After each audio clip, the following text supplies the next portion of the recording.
ये कहानी हमारे एक व्यूअर अमित ने हमें भेजी है।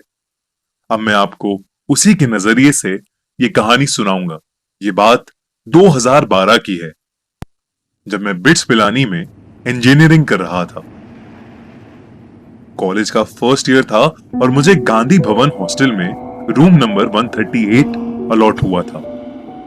हॉस्टल के पहले दिन से मेरे साथ कुछ अजीब ही चीजें हो रही थी। रोज सोने के बाद आधी रात में मुझे किसी लड़के के रोने की आवाजें सुनाई देती थी, जैसे कोई उस लड़के को बहुत बुरी तरह पीट रहा हो। कभी मुझे ऐसा लगता था कि मेरे रूम के अंदर कोई आया है और खिड़की के पास खड़े होकर मुझे बस घूरे जा रहा है। मुझे तब और ज्यादा डर लगने लगा जब मेरे रूममेट ने बताया कि उसे ऐसी कोई आवाजें सुनाई नहीं देती थी। शुरू के पहले महीने में हमें 4 दिन की छुट्टी मिली। कई लोग घर चले गए और हॉस्टल में बहुत ही कम लोग रुके थे। मेरा रूममेट भी घर चला गया था और मैं मेरे रूम में अकेला था। जोरदार बारिश हो गई। करीब रात के 12 बजे दरवाजे पे बहुत जोर से खटखट हुई।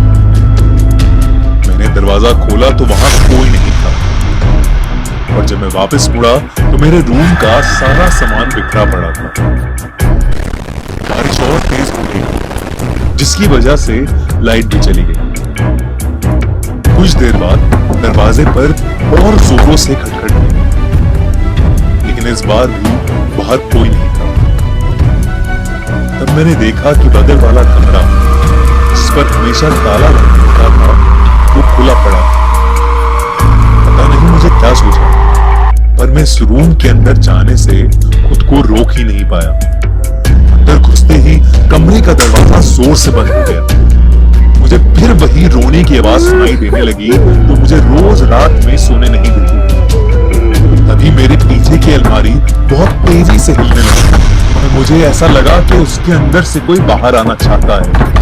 इतने में मुझे खिड़की टूटने की आवाज सुनाई दी और जैसे ही मैं पीछे मुड़ा, मुझे कड़कती बिजली की रोशनी में पंखे से लटकी एक लड़के की लाश दिखी।